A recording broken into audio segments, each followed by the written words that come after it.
몽상서책에 오신 여러분 환영합니다. 즐겁게 들어주세요. 다음의 자선 경매는 훨씬 지루해졌다. 모두 자본가 거물들이 좋은 평판을 얻기 위해 내놓은 소위 수집품들이었다. 가격은 대부분 수억에서 10억 원 사이였다. 강민준은 경매에 참여하지 않았다. 그리고 강민준이 약간 지루하게 무대 위의 물건들이 하나씩 팔려나가는 것을 보고 있을 때 외모가 매우 달콤하고 목에 반짝이는 목걸이를 한 소녀가 올라왔다. 이것은 별빛 다이아몬드입니다. 프랑스의 유명한 보석 디자이너 올린다. 여사가 직접 디자인한 목걸이입니다. 경매사가 힘껏 소개했다. 오늘 금천캐피탈의 서구 사장님께서 제공해 주셨습니다. 가치는 30억 원, 시작가는 없습니다. 매번 호가는 1억 원 이상이어야 합니다. 지금 경매를 시작합니다. 경매사의 소개를 듣고 강민준은 서구를 쳐다보았다. 제가 제공한 겁니다. 제가 가장 아끼는 목걸이이기도 하고요. 하지만 산골아이들은 밥도 제대로 못 먹잖아요. 우리 같은 사람들은 총 누군가는 아이들을 위해 무언가 해야죠. 서구가 주도적으로 강민준에게 설명했다. 사실 서구를 아는 사람은 모두 그녀가 진짜 자선가라는 것을 알고 있었다.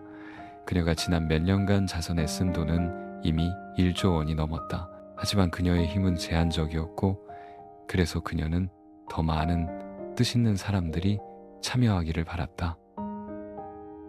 30억 원에 사겠습니다. 강민준을 놀라게 한 것은 조강현이 가장 먼저 목소리를 냈다는 것이다.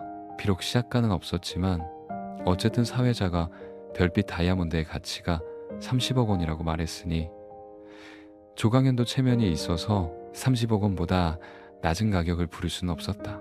만약 서 사장님께서 아이들을 위해 무언가 하고 싶으시다면 저도 꽃을 빌려 부처님께 바치겠습니다. 강민준이 서구에게 미소 짓고 그 후 목소리를 높여 말했다. 100억 원에 사겠습니다.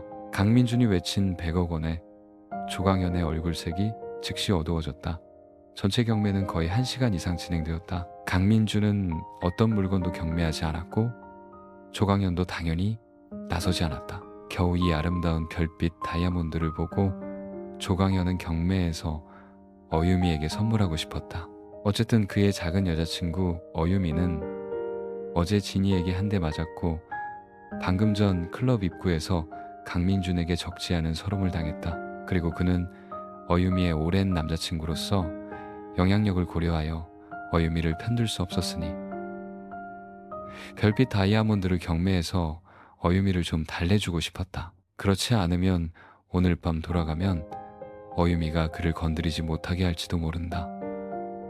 뜻밖의 그가 막 30억 원을 불렀는데 강민준이 100억 원을 불렀다. 이것은 노골적인 도발이었고 일부러 그를 망신 주려는 것이었다. 이 망할 놈아. 이건 자선 경매지. 네가 부를 과시하는 곳이 아니야. 조강현은 원래 성미가 거만했는데 강민준을 만나니 더욱 억제할 수 없었다. 그는 일어서서 강민준을 꾸짖었다. 정말 돈 좀 있다고 대단한 줄 아나. 강민준은 약간 의아하게 고개를 돌렸다. 조강현이 자신에게 말하고 있다는 것을 확인한 후 강민준은 더욱 이해할 수 없었다. 사장님, 이 자선 경매 돈을 기부해서 자선을 하는 게 아닌가요? 설마 그 안에 무슨 암묵적인 규칙이 있어서 가격을 너무 높게 부르면 안 되는 건가요? 강민준은 정말로 조강현이 왜 화를 내는지 몰랐다.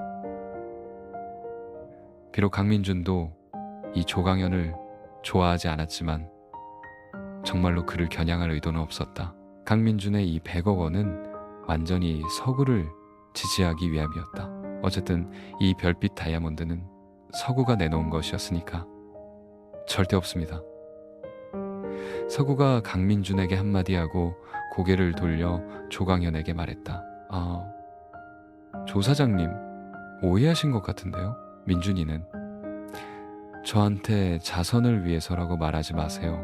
나 조강현은 바보가 아니야. 이 작은 수작을 못 알아볼 리가 없지.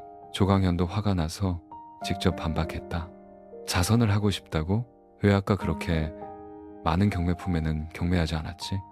내가 가격을 부르자마자 그가 끼어들었잖아. 조강현의 의심이 이유 없는 것은 아니었다. 하물며 이전에 그와 강민준은 심각한 갈등이 있었다. 이때 강민준과 관련된 어떤 일이든 조강현을 극도로 민감하게 만들었다. 조강현, 너 화약 먹었어. 서구도 화가 났다. 비록 서구는 여성이었고 평소에도 온화한 사람이었지만 성미가 없다는 의미는 아니었다. 하지만 서구의 다음 말은 채 끝나기도 전에 강민준이 손을 들어 막아섰다. 강민준은 일어서서 천천히 몸을 돌려 조강현을 보며 말했다. 만약 네가 내가 너를 겨냥하고 있다고 생각한다면 그럼 바로 너를 겨냥하는 거야. 이 별빛 다이아몬드. 네가 갖고 싶으면 안 될 것도 없어. 배짱 있으면 내 손에서 가져가 봐. 강민준이 조강현을 차갑게 웃으며 쳐다보았다. 이치에 맞지 않는 사람에게 굳이 설명할 필요가 있겠는가. 강민준은 현재 누구와도 재산을 비교하는 것을 두려워하지 않았다. 왜냐하면 대부분의 사람들의 재산은 오랜 시간의 축적을 통해 얻어진 것이기 때문이다. 많은 거물들은 돈이 많을수록 인색했다. 그들은 재산이 쉽게 얻어지지 않는다는 것을 깊이 이해하고 있었기 때문이다. 하지만 강민준, 그는 달랐다. 강민준은 꿈에서 깨어난 후 한 번도 재산 때문에 고민한 적이 없었고, 심지어 강민준의 돈은 하늘에서 떨어졌다고 해도 과언이 아니었다. 강민준은 현재 손에 50조 원 이상의 현금을 가지고 있었다. 돈을 비교하자면 강민준, 그는 이미 누구도 두려워하지 않았다. 너 정말 돈만 있으면 뭐든지 할 수 있다고 생각하는 거야? 내가 200억 원 내겠다. 조강현도 미쳐버렸다. 그는 이제 체면을 차릴 필요 없이 단지 길을 다투고 싶었다. 어쨌든 그도 투자계의 오래된 인물인데 어디서 굴러온지도 모르는 꼬마에게 밀릴 수는 없었다. 500억 원. 강민준은 조강현이 가격을 부르자마자 즉시 가격을 올렸다. 마치 그가 부른 것이 500억 원이 아니라 50원인 것처럼 그렇게 아무렇지 않았다. 조강현은 불이 꺼졌다. 그는 회사의 고위 관리자는 맞았고 지난 몇 년간 적지 않은 재산을 모았지만 이런 식의 가격 인상은 감당할 수 없었다. 별빛 다이아몬드는 고작 30억 원인데 500억 원이면 거의 20개를 살 수 있었다. 심지어 돈을 들여 별빛 다이아몬드의 디자이너를 찾아가 새로 하나 디자인해달라고 해도 충분했다. 하지만 조강현은 가격을 부르기 아까워하면서도 이분을 참을 수가 없었다. 모든 사람들의 시선 아래 이것은 조강현이 처음으로 이렇게 망신을 당한 것이었다. 돈 좀 있다고 대단한 줄 아나. 하지만 바로 이때 몸에 꽉 끼는 눈부신 빨간색 드레스를 입은 어유미가 갑자기 뛰어 올라왔다. 그녀는 강민준과 유설이 등 사람들 앞에 서서 날카롭게 큰 소리로 말했다. 500억 원을 들여 목걸이 하나를 사다니 자기 두 애인을 키우기 위해서인가요? 목걸이는 하나뿐인데 누구에게 줄 건지 정말 궁금하네요. 어유미를 많은 사람들은 알지 못했다. 당연히 그래도 눈치챈 사람은 적지 않았지만 말하지 않고 모두 무의식적으로 조강현 쪽을 쳐다보았다. 비록 조강현이 공공장소에서 어유미와 거의 어떤 교류도 하지 않았지만 조강현을 아는 사람들은 모두 알고 있었다. 조강현이 나타나는 곳에는 어유미도 있었다. 유설이는 더욱 어유미가 갑자기 자기 앞에 나타날 줄은 몰랐다. 튀어나온 말은 더욱 그녀의 심장을 찌르는 칼 같았다. 그녀는 두 주먹을 꽉 쥐고 어떻게 반박해야 할지 몰랐다. 왜냐하면 이런 상황에서 모든 반박은 약하고 무의미해졌기 때문이다. 네가 지금 무슨 말을 하고 있는지 알아? 여기가 네가 말할 자리야. 내려가. 서구가 책상을 치며 일어섰다. 서구는 체면을 봐서 조강현의 체면은 지켜줄 수 있었지만 이 철없는 야도의 체면은 절대 지켜주지 않을 것이었다. 사장님, 저는 작은 인물 맞습니다. 저도 여기서 말할 자격이 없다는 것을 알고 있습니다. 하지만 저는 어떤 사람들이 돈 좀 있다고 자선을 한다고 하면서 세상을 어지럽히고 음란하고 파렴치한 짓을 하는 것을 참을 수 없습니다. 어유미가 유설이와 진이를 가리키며 말했다. 여러분 보세요. 이 두 파렴치한 여자는 제 동창입니다.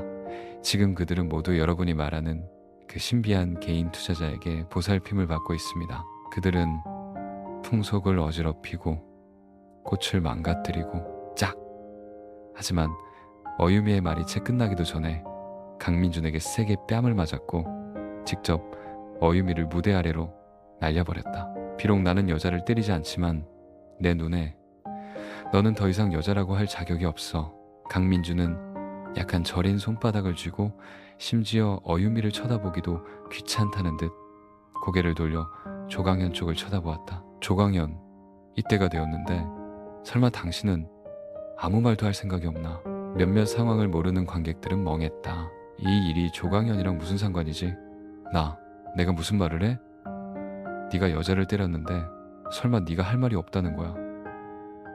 조강현이 약간 찔리는 듯했다. 그도 어유미가 이때 뛰어 올라올 줄은 몰랐다.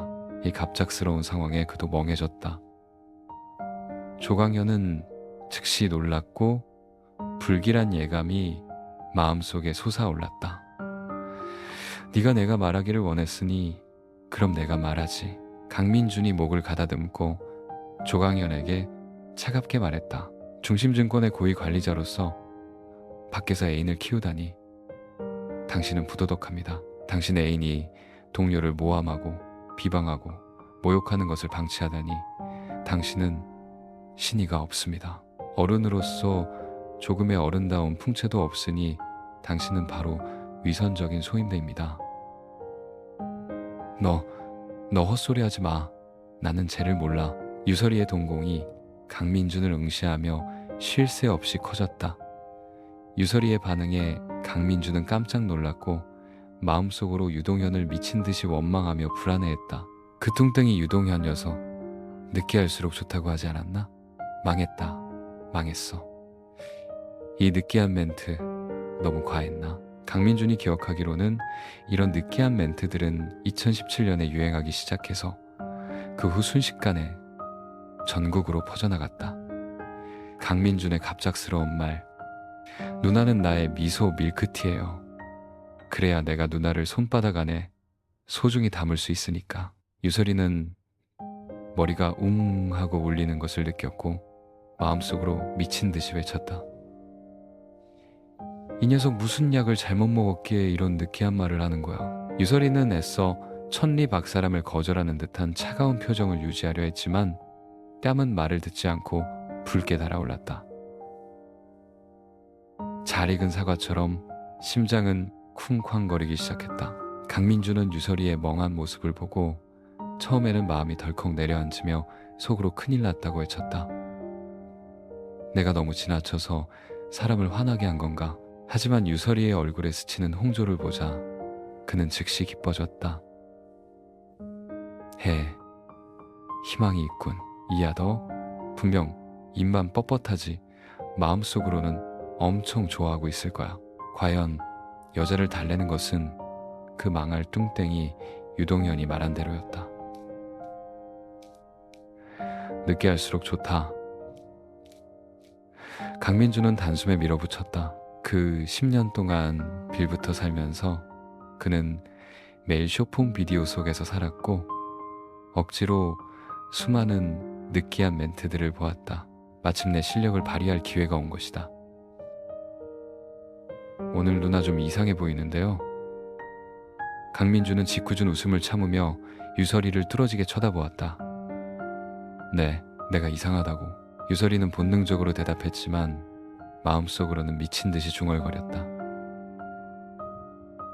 네가 병이지. 네가 방금 한 그 이상한 말들 한번 들어보고 싶네. 이상한데 귀여워요. 강민준이 자연스럽게 말을 이었다. 유설이는 온몸에 소름이 돋아 팝콘처럼 우수수 떨어지는 것을 느꼈다.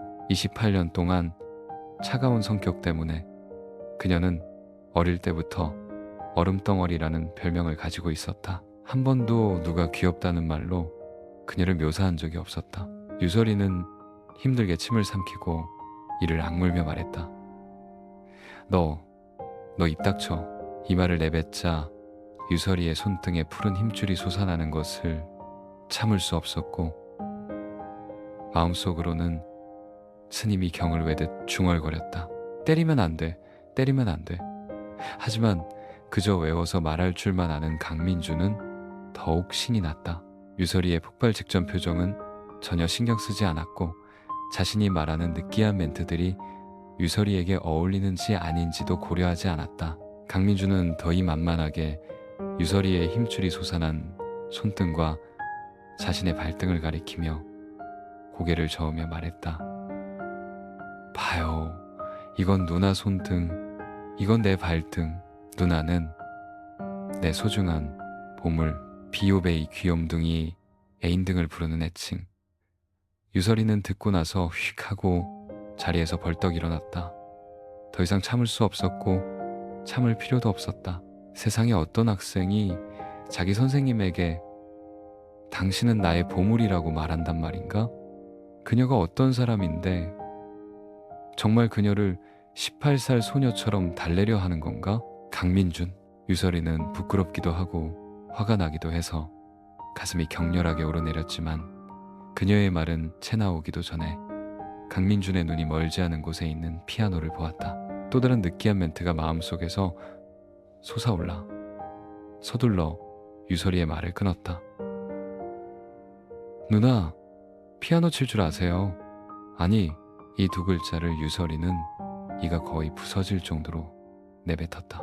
유설이는 정말 거짓말을 한 것이 아니었다. 비록 부유한 집안에서 태어났지만 그녀는 어릴 때부터 아버지이자 어머니 역할을 해야 했고 삶은 극도로 건조하고 부족했으며 피아노를 배울 시간도 흥미도 전혀 없었다. 강민주는 갑자기 말이 막혔다. 대본이 틀렸잖아. 왜 정해진 대로 안 가지? 보통 그녀는 안다고 말해야 그가 다음 말을 이을 수 있었다. 어쩐지 네가 그렇게 쉽게 내 마음을 흔들 수 있더라니. 하지만 강민주는 머리가 빨랐다. 눈을 깜빡이며 즉시 수정했다. 그럼 왜 그렇게 쉽게 내 마음을 흔들 수 있죠? 이 말은 마치 유설이의 심장에 폭탄을 던진 것 같았다. 그녀의 숨결은 가빠지기 시작했고 등에는 향긋한 땀이 흥건했다. 강민준, 네가 입 안 닥치면 내가 네 입을 찢어버릴 거야. 이때 유설이는 눈을 부릅떴고 두 손을 꽉 쥐었다. 마치 폭발 직전의 화산 같았다. 어라, 이번에는 정말 너무 지나쳤나 보네. 유설이의 사람 잡아먹을 듯한 눈빛을 마주한 강민주는 마침내 정신을 차리기 시작했다. 너 맨날 이런 괴상한 것들 연구해서 어린 여자애들 꼬시는 거지? 그 애 김아름한테 이런 말 얼마나 많이 했어. 유설이의 눈은 불을 뿜을 것 같았다. 아니요, 없어요. 절대 없어요. 이 말들은 누나한테만 한 거예요. 강민준이 서둘러 부인했다. 이 말들은 최소 2, 3년 후에야 인터넷에 널리 퍼질 것이다. 현재 그는 정말 처음 말하는 것이었다. 입만 열면 술술 나오네. 내가 내 밀크티고, 내가 내 보물이고, 내가 내 마음을 흔들고, 이제 내가 내 다리를 부러뜨리고 싶다. 유설이는 강민준에게 달려들어 강민준의 귀를 잡아당겼다. 강민준의 귀를 비틀어버리고 싶었다. 누나, 아파요. 제가 말한 게 아니라 유동현이. 맞아요. 유동현이에요. 유동현이 저한테 말하라고 시켰어요. 강민주는 용서를 빌며 습관적으로 유동현을 팔아넘겼다. 전부 그 망할 뚱땡이가 말한 거야. 뭐? 여자를 달랠 때는 느끼할수록 좋다고? 내 아버지나 찾아가라지. 애취. 이때 유광진의 차 안에 앉아있던 유동현이 이유 없이 재채기를 한 번 했다. 젠장. 누가 내 욕하나. 유동현은 이유 없이 몸을 한 번 떨었다. 강민준, 비록 네가 동현이 따라 나를 누나라고 부르지만 나는 어쨌든 네 선생님이고 게다가 우리 나이 차이가 너무 커. 우리 사이는 불가능해.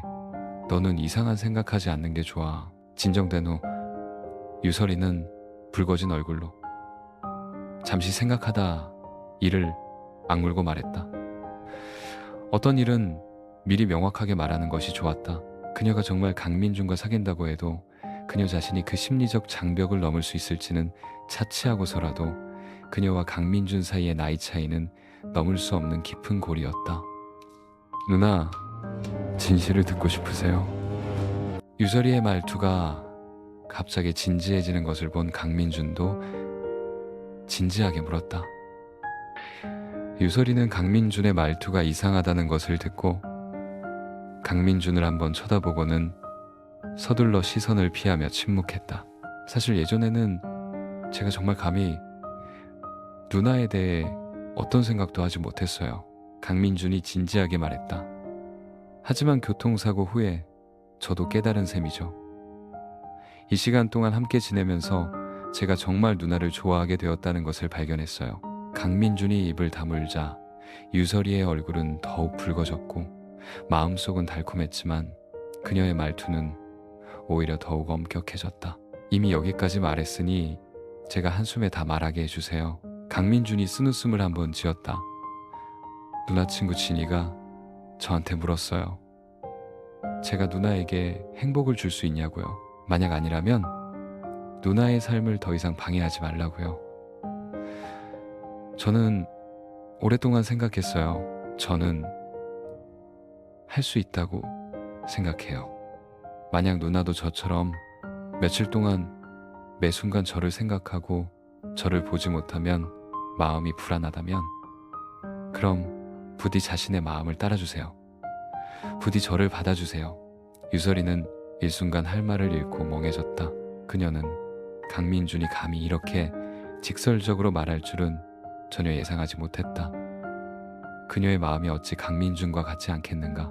단지 그녀는 정말 그럴 수 없었다. 강민준, 너 바보 같은 소리 하지 마. 우린 정말 안 돼.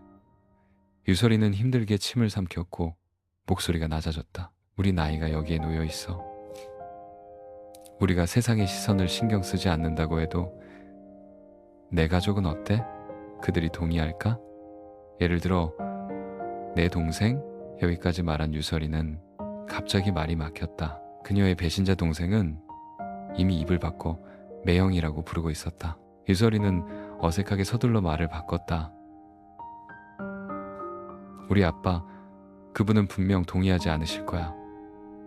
강민주는 안도의 한숨을 내쉬고 웃으며 물었다.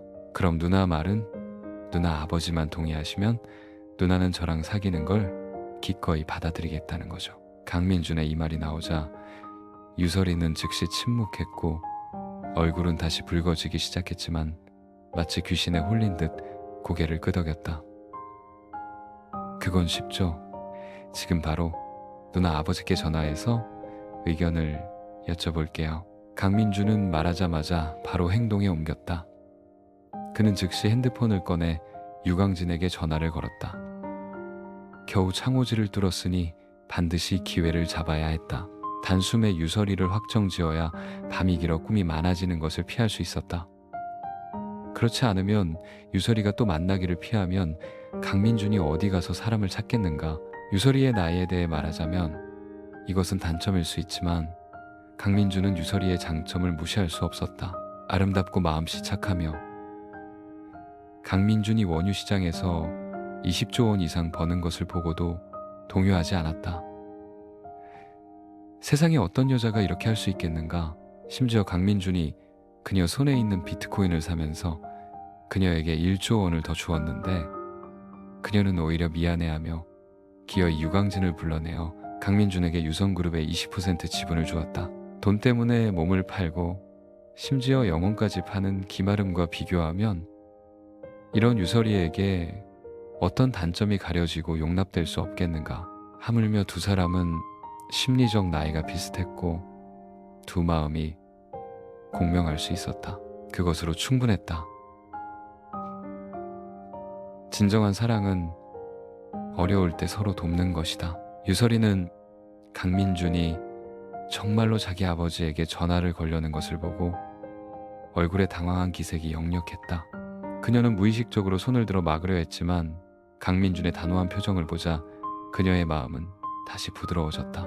이 어린 남자가 감히 직접 자기 아버지에게 전화를 걸다니, 이 용기와 책임감은 유설이의 마음을 따뜻하게 만들었고 매우 감동시켰다. 운전 중이던 유광진은 핸드폰이 갑자기 울리자 강민준에게서 온 전화인 것을 보고 놀라지 않을 수 없었다. 마음속으로 약간 긴장했다. 방금 막 떠났는데 이때 전화를 걸다니, 설마 딸이 또 그를 화나게 한 건가? 잠시 망설이다 유광진은 여전히 통화 버튼을 누르고 입을 열어 물었다. 민준아, 왜 그러니? 유광진의 목소리에는 약간의 긴장이 묻어 있었다. 어쩔 수 없었다. 딸을 아는 것은 아버지만한 사람이 없었다. 자기 딸의 성격은 보기에는 차갑지만 사실 매우 강직했다. 보통 사람은 정말 그녀를 제압할 수 없었다. 유 아저씨, 저 유설이를 좋아해서 그녀를 쫓기로 결심했습니다. 아저씨께서 동의하십니까? 아무런 방법도 아무런 수작도 없이 강민준은 직접적으로 본론으로 들어갔다. 핸드폰을 들고 있던 유광진은 강민준의 갑작스러운 질문에 멍해졌다. 그는 정말 말하고 싶었다. 쫓고 싶으면 빨리 쫓지. 기다리는 건 뭐야? 나한테 전화해서 묻는 건 무슨 뜻이야? 세상에 어떤 사람이 미래의 장인에게 전화해서 묻는단 말인가? 두 사람이 이미 서로 좋아하는데 생살이 익은 밥이 되었는데 내가 감히 두 사람을 강제로 헤어지게 할 수 있겠어? 이때 네가 나보고 어떻게 대답하라는 거야? 동의한다고 말하면 너무 쉬워 보이지 않을까? 내가 재촉하는 것 같고 내 딸이 너무 싸구려 같아 보이지 않을까? 동의하지 않는다고 말하면, 하지만 나는 동의하는데. 그리고 유광진이 마음속으로 갈등하고 있을 때 전화기 저편의 강민준과 유설이는 모두 긴장하기 시작했다. 두 사람의 손바닥에는 땀이 가득했다. 유설이는 더욱 긴장해서 두 손이 거의 피가 날 정도로 비틀었지만 눈은 핸드폰에 고정되어 있었고 귀는 쫑긋 세워져 있었다. 마음속으로는 걱정하지 않을 수 없었다. 만약 아빠가 동의하지 않으시면 어떡하지? 큼큼. 약 10초 후 유광진이 목을 가다듬었다. 즉시 강민준과 유설이의 심장도 목구멍까지 차올랐다. 곧이어 유광진이 천천히 한마디 했다. 너희 젊은 애들 일은 내가 더 이상 간섭하지 않겠다. 너희 스스로 결정해라. 두 사람이 즐거우면 됐다. 말을 마치고 뚝 하고 전화를 끊었다. 골프장 휴게구역에서 강민준과 유설이는 혈이 막힌 듯 먼저 몇 초간 멍하니 있었다. 다음 순간 두 사람의 얼굴에는 동시에 기쁨이 가득 찼다. 하하, 누나! 누나! 아버지께서 동의하셨어요. 동의하셨다고요? 강민준이 흥분해서 아우 하고 소리 지르며 달려들어 유설이를 꽉 껴안았다. 이것은 강민준이 유설이를 처음 아는 것은 아니었지만 강민준이 주도적으로 유설이를 아는 것은 처음이었다. 향기롭다. 말 그대로 유설이는 꽉 껴안겨 마음속도 달콤했고 매달려 있던 심장도 마침내 제자리로 돌아왔다. 하지만 그녀는 어릴 때부터 내성적인 성격이었고 얼굴이 매우 얇았다. 대낮에 주위에 많은 사람들이 쳐다보고 있었고 유설이는 매우 부끄러웠다. 얼굴이 순식간에 다시 붉어졌고 가볍게 강민준을 한번 밀며 애교 섞인 목소리로 말했다. 알았어. 그만 좀 해. 옆에 사람 있잖아. 강민준은 그런 거 신경 쓰지 않았다. 팔로 더욱 꽉 껴안았고 더욱 기세를 타서 입술을 내밀어 유설이의 뺨에 쪽하고 입을 맞췄다. 희죽 웃으며 말했다. 상관없어. 내 여자친구인데 내가 안고 싶으면 안고 입 맞추고 싶으면 입 맞추는 거지. 유설이의 얼굴은 더욱 붉어졌고 구멍이라도 있으면 숨고 싶었다. 부끄러워서 강민준을 밀어내며 망설이며 말했다. 내가 언제 내 여자친구 한다고 동의했어? 우리 아빠가 동의하셨지. 내가 고개 끄덕인 건 아니잖아. 게다가 네 가족은 강민준의 가족 얘기를 꺼내자 유설이는 찬물을 끼얹은 듯 방금 따뜻해졌던 마음이 반쯤 차가워졌다. 걱정이 가득했다. 자기 집안 관문은 넘었지만 강민준 가족의 태도는 아직 미지수였다. 가족의 축복을 받지 못한 결혼은 행복하기 어렵다. 우리 가족은 분명 문제 없을 거예요. 안심하세요. 강민준이 자신 있게 말했다. 강민준의 부모님은 평생 가난하게 살았고 매일 강민준이 아내를 얻지 못할까봐 걱정하며 중얼거렸다. 어릴 때부터 강민준은 부모님이 집에서 속삭이는 것을 적지 않게 들었다. 그의 장래의 결혼 문제를 걱정하는 것이었다. 이것이 또한 부모님이 어릴 때부터 강민준에게 농사일을 시키지 않으려 했던 이유였다. 여가 시간만 있으면 강민준에게 공부하라고 시켰고 하루 종일 강민준에게 공부만 잘하면 나중에 아내를 얻고 출세할 수 있다고 세뇌했다. 유설이는 여전히 걱정스러운 얼굴이었다. 강민준은 척하며 다시 핸드폰을 꺼냈다. 그녀는 핸드폰을 낚아챘고 목소리도 떨렸다. 아니 아직 전화하지 마. 나 아직 준비 안 됐어. 유설이는 정말 겁먹었다. 겨우 희망의 빛을 보았는데 만약 강민준의 엄마가 동의하지 않으면 희망은 즉시 사라질 것이다. 게다가 유설이는 정말 심리적으로 준비가 안 되었다. 얼마 전까지만 해도 그녀는 여전히 강민준의 담임 선생님이었는데 눈 깜짝할 사이에 여자친구 신분으로 부모님을 뵈러 가다니 생각만 해도 어색했다. 가자. 우리 먼저 돌아가자. 유설이는 강민준이 막 더 말하려 하는 것을 보고 서둘러 일어섰다. 그녀는 정말 주위의 이상한 시선들을 견딜 수 없었다. 강민준이 방금 또 앉고 또 입 맞추고 주위의 한 무리의 사람들이 손가락질하게 만들었다.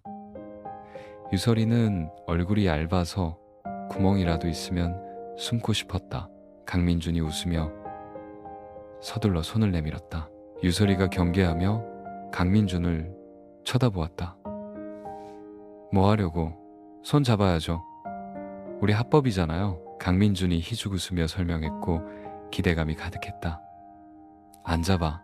유설이가 입술을 삐죽 내밀고 애교 섞인 목소리로 한마디 하고는 걸음을 빨리하여 도망치듯 앞으로 걸어갔다. 그녀는 대학 때 한 번 연애를 했고 결과는 불쾌하게 헤어졌다. 그때 손잡은 횟수는 손가락으로 꼽을 수 있었다. 그녀는 혼자 사는 것에 익숙해져 있었고 사람들 앞에서 애정 표현하는 것에 정말 익숙하지 않았다.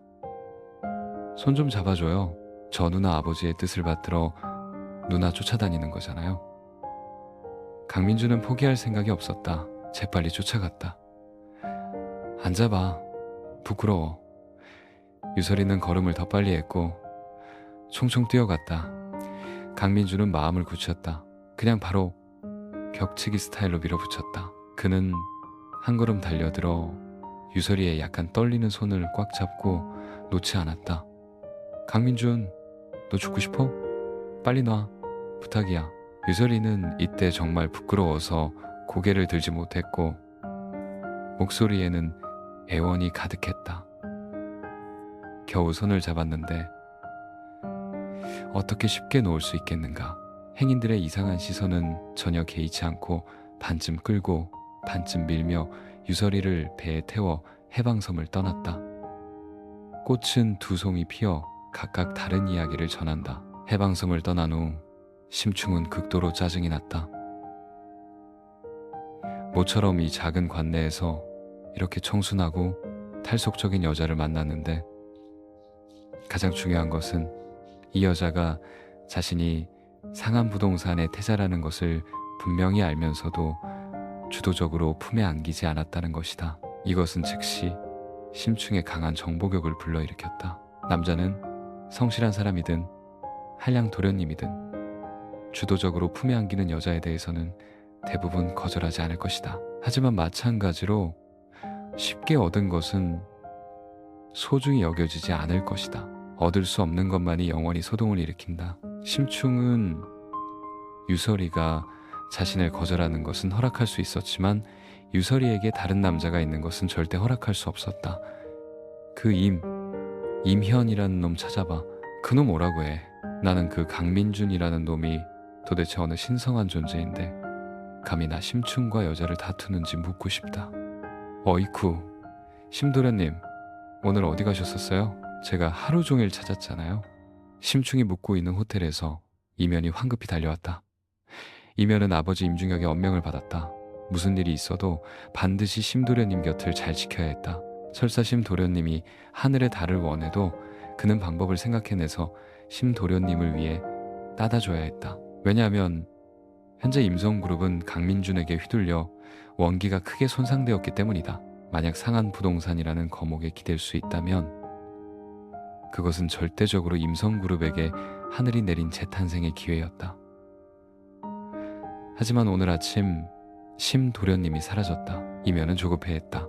심충의 전화를 받자마자 그는 즉시 황급히 달려왔다. 쓸데없는 소리 집어치우고 나한테 강민준이 누군지 말해. 심충은 이때 여전히 분이 풀리지 않았다. 강민준이라고요? 심도련님, 강민준이 당신을 화나게 했습니까?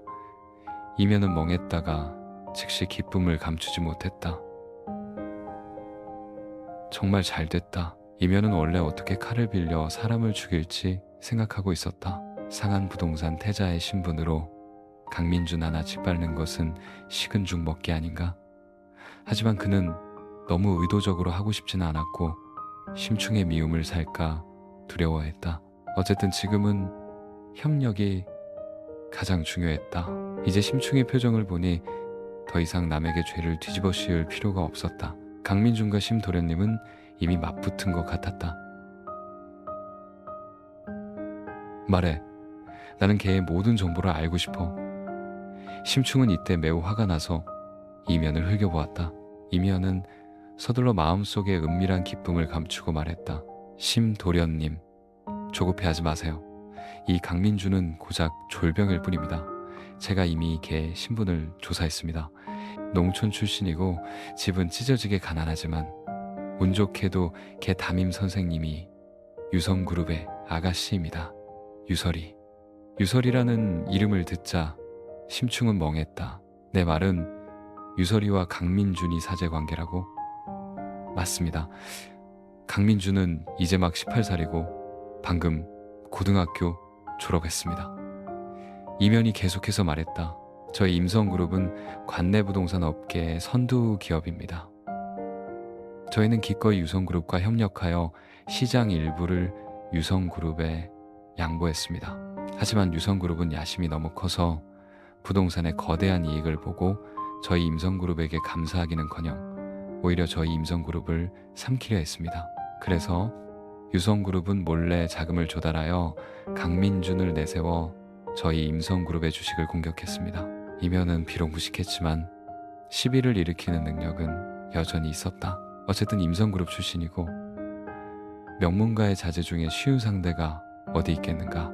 처음부터 끝까지 이면이든 임중혁이든 그들은 임성그룹의 주식을 조작한 사람이 강민준이라고는 믿지 않았다. 그들은 항상 강민준을 유성그룹의 꼭두각시로 여겼다. 바로 이 때문에 그들은 강민준을 더욱 경멸했고 강민준이 호가호위 구자구해야 하는 부류라고 느꼈다. 단지 현재 임성그룹의 30% 지분이 명의상 여전히 강민준의 손에 있었기 때문에 임형과 임중혁 부자는 아직 강민준을 건드릴 수 없었다. 특히 임중혁은 몇 번이나 강민준에게 휘둘렸다. 그는 맹세했다. 임성그룹이 주식을 되산 후에는 반드시 강민준을 가만두지 않겠다고. 알고 보니 그런 거였군. 이 녀석 유성그룹이 내세운 방패막이었어. 하하, 유성그룹 간도 크네. 감히 나를 속여? 이면의 말을 들은 후 심충은 대강 이해했다. 알고 보니 유성그룹이 그의 상한부동산과 손잡고 싶어 했지만 자기 딸을 시집 보내고 싶지는 않아서 강민준을 내세워 연극을 하고 유설이의 남자 행세를 한 것이었다. 정말 심충 그를 바보로 속이려 하다니. 심지어 18살 학생과 28살 교사가 연애하는 장면까지 연출할 수 있다니. 그 꼬마가 가장 밉다. 정말 유성그룹을 믿고 거들먹거리다니 감히 나한테 거만하게 굴어? 우물한 개구리 스스로 죽을 길을 찾는군. 심충은 이때 강민준을 가장 미워했다. 강민준이 감히 골프장에서 자신을 망신 준 것을 생각하자 이것은 심충에게 굴욕감을 느끼게 했다. 용이 얕은 물에 빠지니 새우에게 희롱당하는구나. 도련님, 화 푸세요. 그 강민준, 당신 앞에서는 고작 광대일 뿐입니다. 유성그룹이 하늘인 줄 알지만 유성그룹이 심도련님 앞에서는 아무것도 아니라는 것을 어찌 알겠습니까? 우리 그런 소인배 때문에 화낼 필요 없습니다. 이면의 눈이 빙글빙글 돌았다. 겉으로는 권하는 척했지만 실제로는 불에 기름을 붓는 것이었다. 소인배가 더위 양양하다고? 나 심충은 원하는 반드시 갚고 하룻밤도 넘기지 않아. 심충은 생각할수록 더 화가 났다. 오늘 체면을 되찾지 못하면 나중에 그가 어떻게 살겠는가? 이 일이 만약 상하이로 전해지면 나중에 그 망할 놈들이 매일 그를 비웃지 않겠는가? 이면 너희 임성그룹이 나의 상암부동산과 협력하고 싶어 하지 않았나? 지금 내가 너에게 이 기회를 주겠다. 사람 좀 찾아줘. 얼마가 들든 상관없어. 나 지금 당장 걔 다리를 부러뜨리고 싶다. 심충의 눈이 분노로 붉어졌다. 심충, 그는 한 번도 손해보는 사람이 아니었고 게다가 한 번도 규칙대로 일하는 것을 좋아하지 않았다. 돈으로 해결할 수 있는 일은 그는 한 번도 결과를 생각해 본 적이 없었다. 이건 심도련님, 저희 관내에서 사람 때릴 사람 찾기가 쉽지 않습니다. 당신 경호원 몇 명, 이면이 약간 난처해졌다. 관내 경제는 비록 성시에서 상위권이었지만 결국 어쨌든 현 임급 도시였다. 순식간에 사람 때릴 사람을 찾는 것은 정말 어려웠다. 하지만 이면은 심충 곁에 경호원 몇 명이 있다는 것을 알고 있었고 게다가 보기에도 만만치 않아 보였다. 너 바보냐? 내 사람이 손을 댈 수 있었다면 내가 너를 찾을 필요가 있겠어? 네가 토박이라고 자칭하지 않았나? 사람 하나도 못 찾아? 내가 너를 뭐하러 필요하겠어? 심충이 이면의 얼굴에 대고 욕을 퍼부었다. 나는 네가 머리 쓸 필요 없어. 너는 그냥 돈만 내면 돼. 1억이 안 되면 2억, 2억이 안 되면 5억, 5억이 안 되면 10억. 내가 걔 다리를 부러뜨릴 사람을 못 찾을 거라고는 안 믿어. 말하며 심충은 수표책을 꺼내 슥슥 100만 위안을 쓰고 찢어서 이면의 얼굴에 3개 던졌다. 이 일 제대로 못하면 너희 임성그룹 나의 상암부동산과 협력할 생각일랑 꿈도 꾸지 마. 일찌감치 그 마음 접어. 심충은 비록 쉽게 화를 냈지만 그래도 약간의 머리는 있었다. 그의 경호원은 안전하지 않았다. 그들은 모두 그의 아버지가 배치한 사람들이었다. 만약 아버지가 그가 관내에서 나쁜 짓을 한 것을 알게 되면 아마 또 한바탕 욕을 먹을 것이었다. 알겠습니다. 심도련님, 화 푸세요. 제가 바로 사람 알아보겠습니다. 이면은 무력하게 수표를 주었고 동의할 수밖에 없었다. 어쨌든 그의 아버지가 말했듯이 설사 심충이 하늘의 달을 원해도 따다 줘야 했다. 단지 관내에서 이면에게 어디에 여자가 가장 많은지, 어디에 젊고 예쁜 여자가 가장 많은지 묻는다면 그는 분명 바로 말할 수 있었을 것이다. 하지만 사람 때릴 사람 찾는 것, 이 일은 그가 해본 적이 없었다. 아버지, 어떻게 하죠? 심도련님이 100만 위안을 쓰더라도 오늘 밤 반드시 강민준의 다리를 부러뜨리겠다고 하세요. 호텔을 나와 이면은 생각하고 또 생각해도 아버지에게 물어보는 것이 필요하다고 느꼈다. 어쨌든 이 일은 작은 일이 아니었다. 그 꼬마가 누구를 건드려도 하필이면 재앙의 별심 도련님을 건드리다니. 사건의 전말을 들은 후 임중혁은 오랫동안 침묵했고 눈에 차가운 빛이 스쳐 지나갔다. 큰일을 하는 사람은 작은 절개에 얽매이지 않는다. 상한 부동산과 협력할 수 있다면 이 원한 우리 임성그룹이 심도련님을 대신하여 갚아주겠다. 임중혁이 강민준에게 품은 증오는 심충보다 결코 적지 않았다. 그는 원래 주식을 되산 후에 강민준을 처리할 방법을 찾으려 했다. 지금은 하늘이 내린 기회였다. 생각하고 또 생각한 임중혁이 말했다. 하려면 깨끗하게 해야 해. 완벽하게 흔적 없이. 돈은 도련님의 것을 쓸 수 없어. 우리 임성그룹이 지금 부유하지는 않지만 이 몇십만 원은 아직 부족하지 않아. 아들아, 아빠가 너한테 200만 위안을 이체해 주겠다. 너는 한형님을 찾아가라. 하지만 네가 직접 나서면 안 된다. 믿을 만한 사람을 찾아서 한형님을 찾아가게 해. 이면은 원래 찌푸리고 울상이었는데 아버지 임중혁의 말을 듣고 즉시 기쁨을 감추지 못했다. 그는 심도련님에게서 이미 100만 위안을 받았는데 아버지가 또 200만 위안을 주시다니. 이 돈이면 그가 한동안 즐길 수 있었다. 뜻밖의 원한을 갚을 수 있을 뿐만 아니라 자신이 중간에서 차에까지 챙길 수 있다니 원래 일이 좀 어렵다고 느꼈고, 심지어 이면은 아버지 임중혁에게 한바탕 욕먹을 각오까지 하고 있었는데 뜻밖의 상황이 이렇게 반전되었다. 임성그룹이 지금 어려워서 임도련님인 그조차 허리띠를 졸라매야 했는데 뜻밖의 아버지가 강민준을 처리하는 데 동의했고, 특히 아버지가 그에게 200만 위안을 주었다. 심도련님이 준 100만 위안, 이면은 원래 임중혁에게 감히 언급하지 못했다. 바로 욕먹을까봐 두려웠기 때문이다. 이 일, 아버지는 분명 심도련님의 100만 위안에 대해 묻지 않으실 것이다.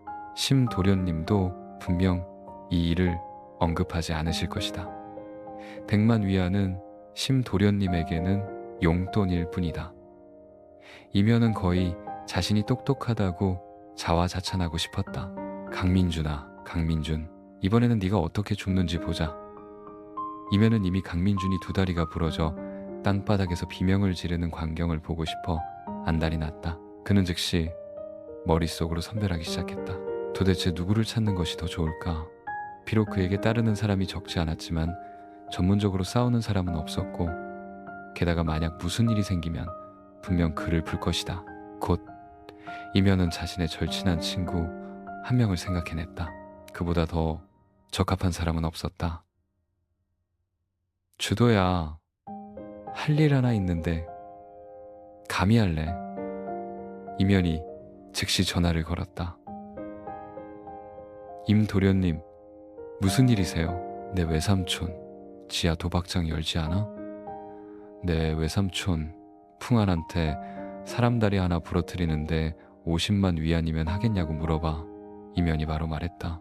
임중혁이 이면에게 찾으라고 한 형님이 바로 풍안이었다. 관내에서 지하 도박장을 여는 사람이었다. 이면은 마침 풍안의 친족하인 주도와 알고 지냈다. 이면은 믿을 만한 사람을 찾는데 주도보다 더 믿을 만한 사람은 없다고 느꼈다. 만약 정말 무슨 일이 생기면 풍안은 절대 자기 친족하를 불지 않을 것이고, 주도만 무사하면 절대 아무도 그를 찾아낼 수 없을 것이다. 그리고 50만 위안, 이 숫자는 더 많았다. 돈도 없고 세력도 없는 고등학생 하나, 50만 위안이면 그의 목숨을 가져가기에도 충분했다. 정말 50만 위안이라고? 정보 줘. 주도는 듣자마자 정신이 번쩍 들었다. 주도는 최근 마약에 손을 댔다. 50만 위안, 이 숫자는 그가 한동안 호화롭게 살기에 충분했다. 고등학생 하나, 그냥 작은 인물이야. 하지만 요구사항이 하나 있어. 지금 당장 해야 해. 내 외삼촌한테 말해. 다리 부러뜨린 후에 나한테 사진 찍어 보내야 해. 이면은 매우 만족하며 강민준의 사진을 주도에게 보냈고 50만 위안도 즉시 계좌로 들어갔다. 이런 일은 당연히 선불이었다.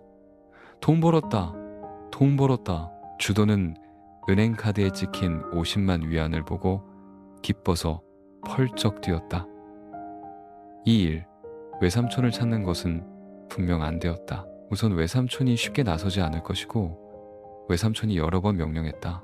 도박과 마약은 손대지 말라고. 만약 외삼촌에게 자신이 마약하는 것을 들키면 분명 한바탕 매질을 피할 수 없을 것이다. 형제들, 온 거리 뒤져서 나 찾아줘. 이 사람 찾으면 1만 위안 준다. 걔 다리 부러뜨리고 나한테 사진 보내주는 사람한테는 추가로 2만 위안 더 준다. 주도는 즉시 강민준의 사진을 자기 마약 친구들 단톡방에 올렸다. 마약 중독자들에게는 2, 3만 위안은커녕 마약인이 도지면 2, 300 위안에도 미쳐 날뛸 수 있었다. 순식간에 관내의 모든 마약 친구들이 들끓었고 강민준의 사진을 들고 바로 거리로 쏟아져 나왔다. 이때 강민준은 유설이와 거리를 걷고 있었다. 단지 연애 경험이 전혀 없는 두 사람이 함께 있으니 다소 어색했다. 두 사람은 이미 관내에 돌아왔고 하늘도 어두워졌다. 심지어 두 사람은 간식거리에서 배부르게 먹었다. 이렇게 목적 없이 거리를 걷는 것, 손잡고 걷는 것도 방법이 아닌 것 같았다. 당연히 각자 집으로 헤어지는 것은 두 사람 모두 아쉬워했다. 하지만 또 무슨 프로그램을 할 수 있을까? 강민주는 머리를 짜내도 생각이 나지 않아서 유설이의 의견을 물을 수밖에 없었다. 아무것도 안 해. 아무것도 할 수 없어.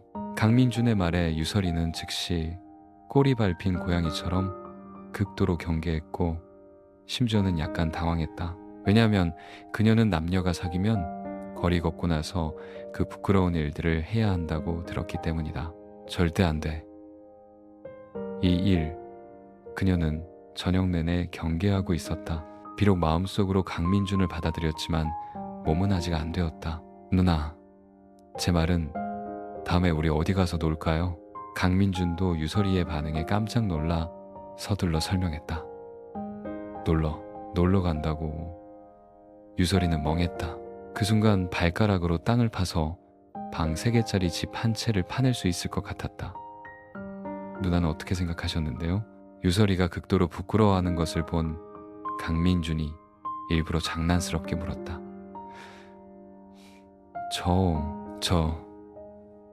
우리 영화 보러 가요. 저 아직 영화 본 적 없어요. 유설이가 서둘러 화제를 돌렸다. 친구한테 들으니 남자친구 여자친구가 사귀면 다 영화 보러 가야 한다고 했다. 유설이의 이 제안에 강민준의 눈이 빛났다. 영화 보는 거? 이거 좋네. 공포영화가 제일 좋지. 강민준의 머릿속에는 어두운 영화관에서 유설이가 겁먹은 작은 고양이처럼 필사적으로 자기 품으로 파고드는 장면이 떠오르지 않을 수 없었다.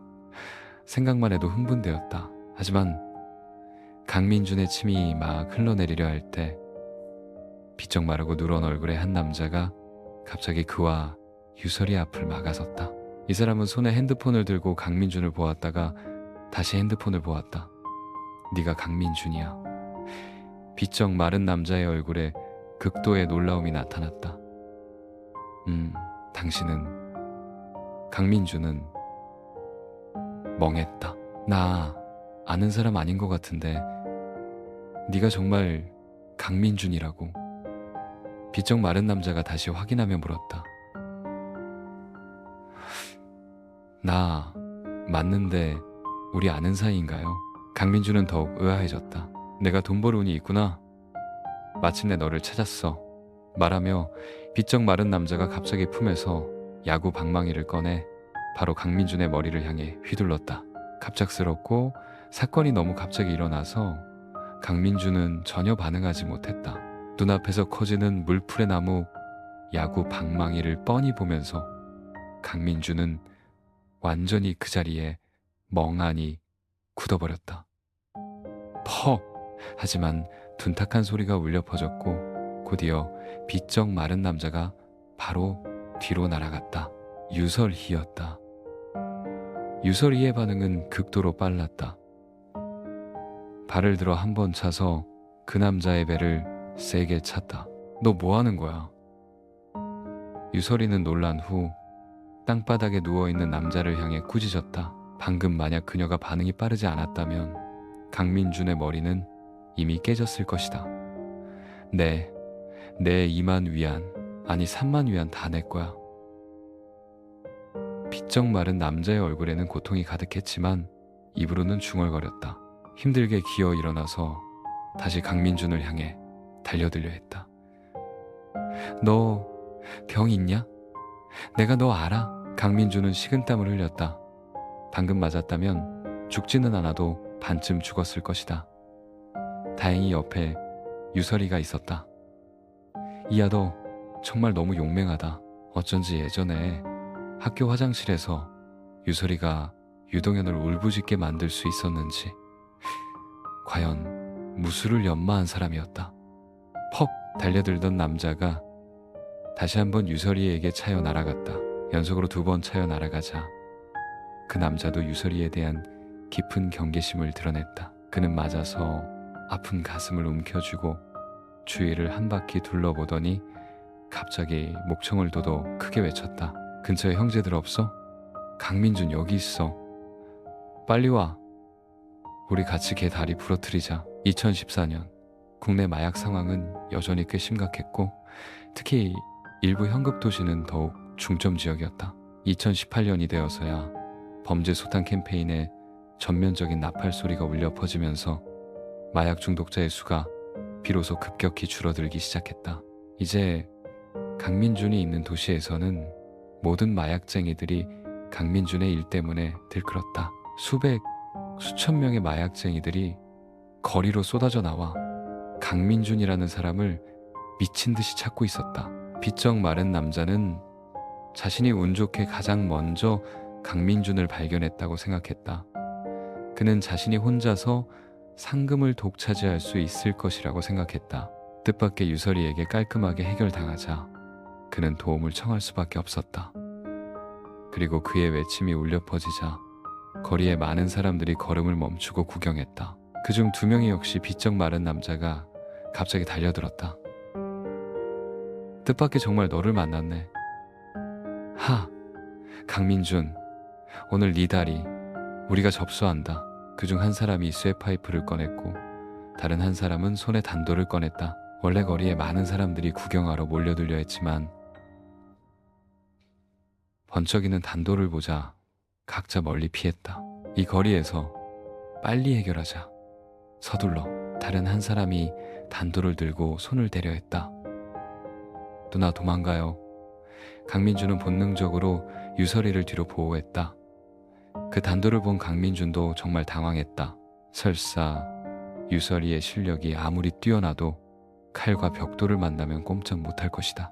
호랑이 굴에 가도 정신만 차리면 산다는 심정으로 강민준은 도망치고 싶었다. 하지만 강민준이 유설이를 끌고 몸을 돌리는 순간 어느새 뒤에 몽둥이를 든 사람이 또 나타났다. 강민준, 도망가지 마. 나는 그냥 네 다리만 부러뜨릴 거야. 나한테 험한 꼴 보게 만들지 마. 그 사람이 큰 소리로 꾸짖으며 강민준과 유설이의 퇴로를 막았다.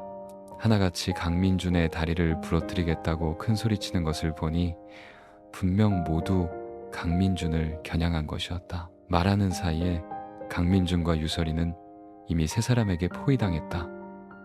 감히 내 남자를 때려? 정말 이 할머니를 장식품으로 보나. 하지만 강민준이 전혀 예상하지 못한 것은 유설이가 뜻밖의 상식을 깨고 물러서지 않고 오히려 앞으로 나섰다는 것이다. 게다가 이때 유설이는 정말 여엽객의 풍모가 있었고 평소에 차갑거나 부끄러워하는 모습과는 완전히 달랐다. 강민준도 유설이가 이렇게 용맹할 줄은 전혀 예상하지 못했다.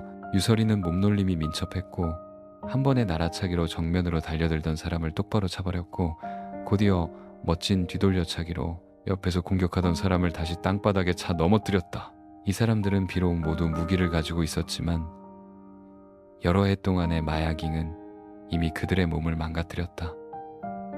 속도, 반응, 힘 모두 보통 사람보다 못했다. 단지 보통 사람들이 그들이 몽둥이와 단도를 든 것을 보면 싸우기도 전에 3점은 겁먹기 때문이었다. 길거리 싸움은 많은 경우 무력시가 얼마나 높은지를 보는 것이 아니라 누가 더 죽음을 두려워하지 않는지를 비교하는 것이었다. 유설이는 분명히 두려워했다. 비록 그녀는 배웠지만 실전 경험은 거의 없었다. 하지만 이 사람들이 하나같이 그녀의 남자를 때리려 하니 어떻게 참을 수 있겠는가. 그녀는 이 나이 먹도록 혼자였는데 겨우 오늘 독신 탈출했는데 절대 오늘 과부가 되는 것을 허락할 수 없었다. 그래서 유설이도 초인적인 힘을 발휘했다. 이 마약쟁이들을 상대하며 그녀는 열정이 넘쳤고 오히려 우세를 점했다. 하지만 강민준이 유설이를 위해 환호성을 지르고 싶어 참을 수 없을 때 처음에 유설이에게 2번 차여 넘어진 비쩍 마른 남자가 어느새 유설이의 등 뒤에 있었다. 그의 손에 든 야구 방망이가 원을 그리며 유설이의 관자놀이를 향해 세게 내리쳤다. 조심해요. 강민준이 경악하며 큰 소리로 외쳤고 주위에서도 온통 숨막히는 소리가 들려왔다. 이 한 방이 맞으면 유설이의 머리가 썩은 수박처럼 박살나는 게 아닌가? 말은 느렸지만 일어나는 것은 빨랐다. 유설이는 강민준의 경고 소리를 듣고 거의 본능적으로 팔을 들어 막았다. 야구 방망이는 정말 유설이의 팔에 부딪혔다. 유설이는 아픔의 신음소리를 내며 그대로 한 바퀴 굴러 그 남자와의 거리를 벌렸다. 하지만 팔은 분명히 골절되었고 식은땀이 줄줄 흘러내렸다. 분명히 더 이상 싸울 힘이 없었다. 젠장, 내가 네 껍질을 벗겨버리겠어. 유설이가 다친 것을 본 강민준의 마음속 분노는 완전히 폭발했다.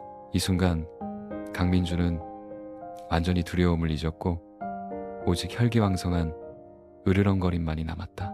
모든 잠재력이 머리끝까지 폭발했고 유설이가 옆으로 쳐낸 쇠파이프를 집어들었다. 강민준은 몇 걸음 만에 비쩍 마른 남자 앞으로 다가갔다. 퍽! 아! 처절한 비명이 즉시 그 비쩍 마른 남자의 입에서 터져나왔다. 죽음을 두려워하지 않는 것과 비교하면 강민준은 이때 이미 자신을 잊었다. 퍽! 퍽! 퍽! 한번 우세를 잡자 승세를 타서 추격했다. 강민준 손에 쇠파이프가 비처럼 그 비쩍 마른 남자에게 쏟아졌고 전혀 멈출 생각이 없었다. 아! 때리지 마. 때리지 마. 비쩍 마른 남자는 머리를 감쌌지만 다리는 미처 신경 쓰지 못했고 이미 머리가 깨져 피가 흘렀고 계속해서 울부짖었다. 오직 끊임없이 비명을 지르며 용서를 빌 수밖에 없었다. 악당은 횡포한 자를 두려워하고 횡포한 자는 목숨을 내놓은 자를 두려워한다. 만약 아무도 말리지 않았다면 강민준은 정말로 그의 목숨을 가져갔을지도 모른다. 강민준, 됐어. 더 때리면 사람 죽어. 유설이는 피를 보자 약간 당황했다. 방금 그녀는 완전히 열혈에 차서 달려들었지만 그녀가 그에 배운 태권도는 모두 적당히 멈추는 것이었다. 그녀는 한 번도 피를 본 적이 없었다. 이때 강민준이 그녀를 위해 완전히 미쳐 날뛰는 것을 보자 그녀는 감동했지만 더욱 사람 목숨이 날까 두려워했다. 말해, 도대체 누가 너희들을 시켰어? 강민준은 쇠파이프를 들어올리고 성난 사자처럼 으르렁거렸다. 그 무서운 살기. 심지어 유설이도 약간 몸을 떨었다. 특히 이때 강민준은 온몸에 피가 튀어 있었다. 그 분노의 고함은 마치 살인귀 같았고 주위 사람들은 모두 두려움에 차 강민준을 쳐다보았다. 봐, 착한 사람도 몰리면 이렇게 되는 거야. 저 망할 놈들 방금 분명 사람 죽이려 했잖아. 이제 반격당했네. 저 젊은이 정말 대단하다. 저렇게 많은 악당들을 마주하고도 두려워하지 않다니 진짜 남자야. 그 아가씨가 실력이 더 좋아. 과연 여자가 남자 못지않네. 이건 정당방위야. 저 사람들은 분명 누군가의 지시를 받은 거야. 주위 사람들이 수군거리기 시작했다. 사건의 전말을 목격한 사람이라면 아무도 그 마약쟁이들을 동정하지 않았다. 아니, 아무도 지시하지 않았어. 머리에 피가 가득한 비쩍 마른 남자가 마지막 발버둥을 치려 했다. 다음 순간 강민준 손의 쇠파이프가 그의 정강이를 세게 내리쳤다. 아, 이번에는 정말 부러졌다. 10여 미터 떨어진 구경꾼들조차 뼈 부러지는 소리를 똑똑히 들을 수 있었다. 찢어지는 듯한 처절한 비명이 거리 상공에 더욱 울려 퍼졌다. 유설이에게 맞아 넘어진 새 마약쟁이는 이 광경을 보고 간담이 서늘해졌다. 각자 필사적으로 일어나 군중 밖으로 뛰쳐나갔다. 너무 무서웠다. 이 젊은이는 정말로 무자비하게 손을 썼고 조금의 망설임도 없었다.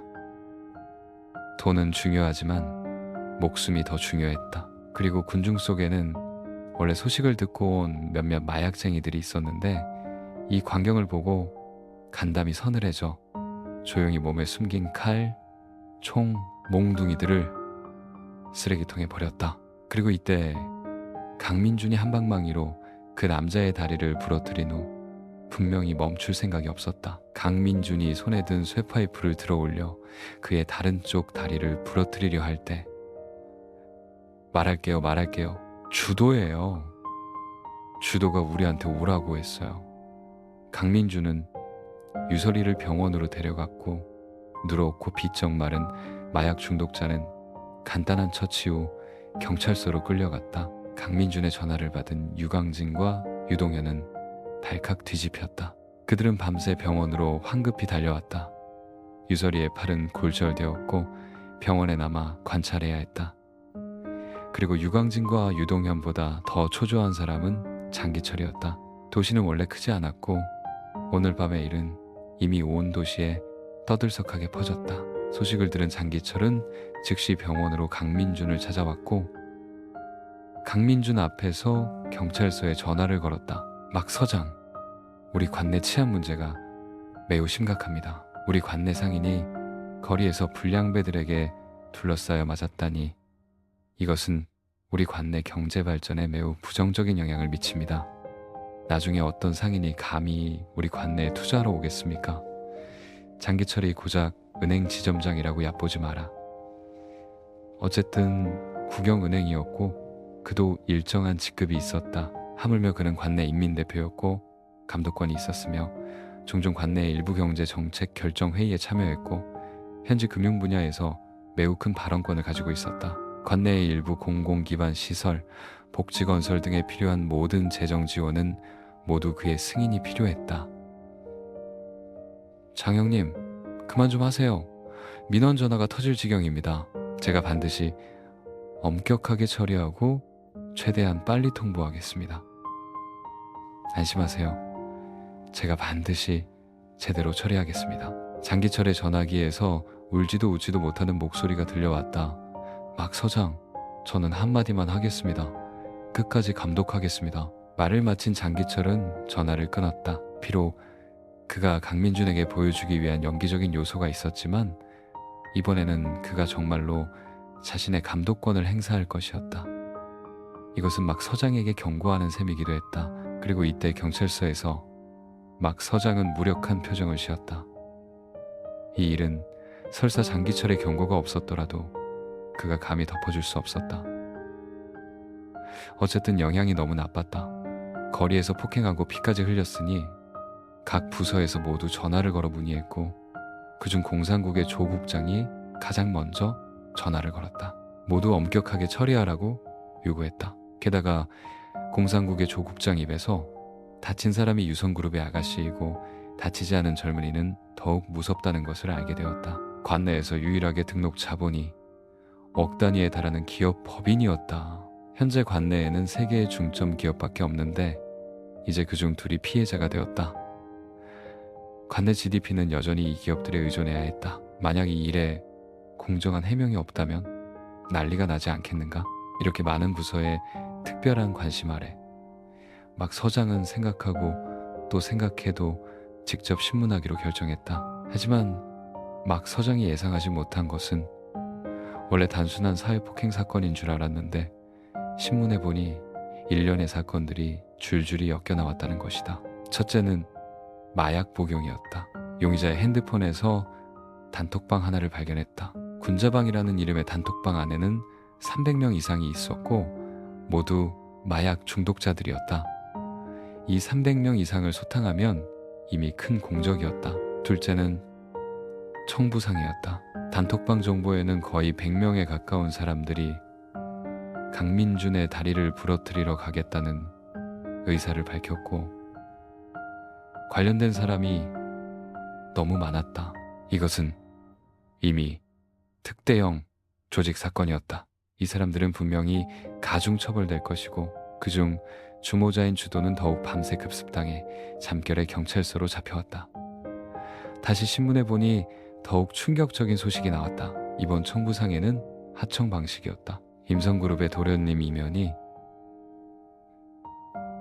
50만 위안을 내고 주도에게 강민준의 다리를 부러뜨리라고 시켰는데 결과적으로 주도는 3만 위안의 상금을 걸고 온 관내 마약 중독자들이 경쟁적으로 실행하도록 했다. 과연 자본가들은 돈 버는 것이 정말 잔인했다. 50만 위안의 보수를 3만 위안의 하청을 주었고 심지어 온 관내 마약 중독자들을 끌어들여 손을 쓰게 했다. 공교롭게도 막 서장이 직접 주도를 신문할 때 임현이 마침 전화를 걸어왔다.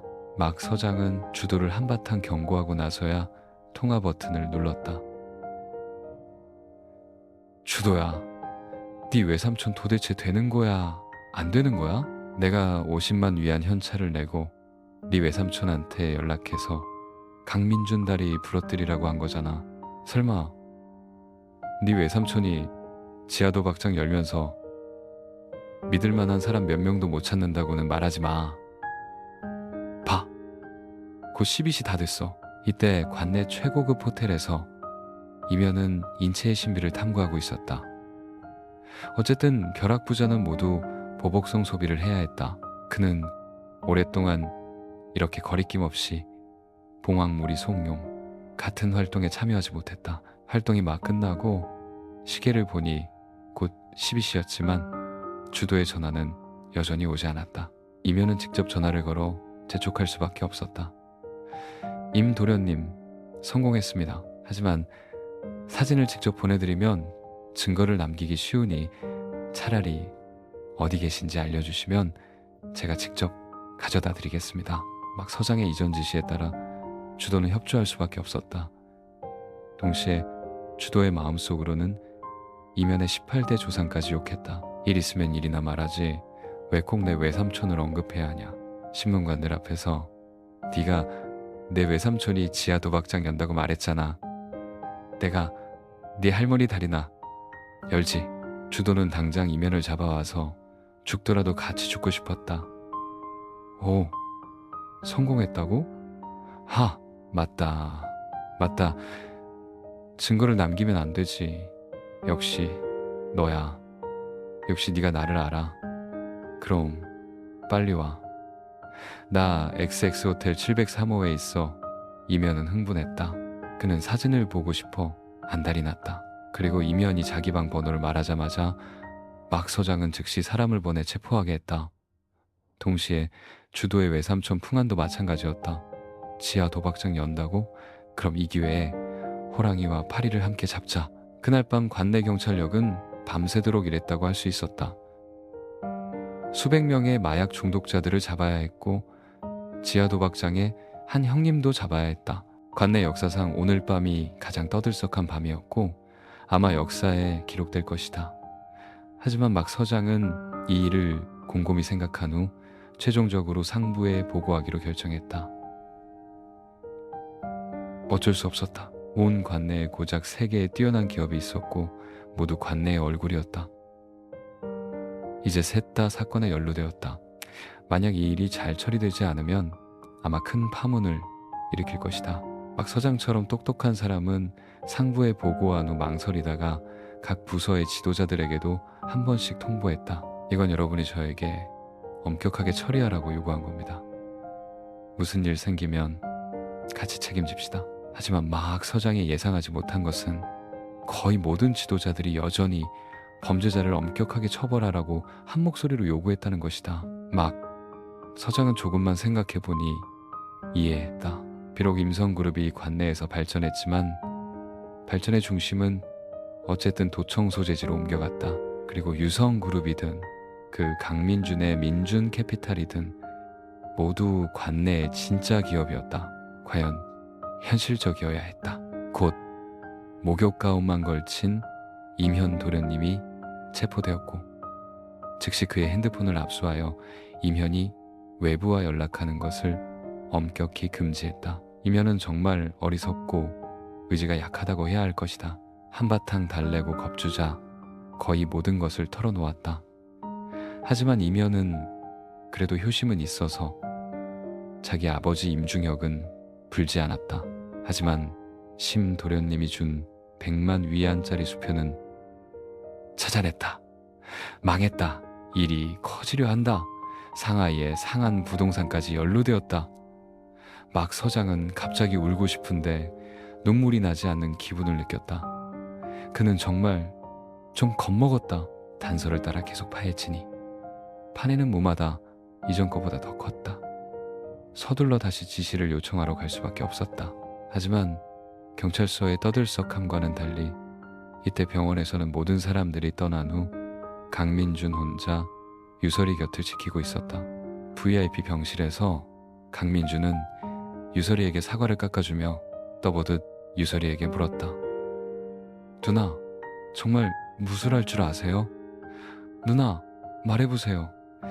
제가 지금 무술 배우면 아직 늦지 않았을까요? 유설이는 어릴 때부터 동생을 잘 보호해야겠다고 결심했다. 어머니를 잃은 후 이 보호 욕구는 더욱 강해졌다. 그녀의 집안 조건으로 태권도를 배우고 싶으면 모두 최고급 코치를 직접 집으로 초대하여 개인 교습을 받았다. 대학 시절 유설이는 심지어 태권도 동아리 회장이었다. 단지 나중에 교사가 되어 잡다한 일에 바빠지면서 연습을 게을리했을 뿐이다. 그렇지 않았다면 오늘 밤 그 좀 도둑들이 어떻게 그녀를 조금이라도 다치게 할 수 있었겠는가. 다음 이야기는 몽상서책에 업데이트할 예정입니다. 들어주셔서 감사합니다.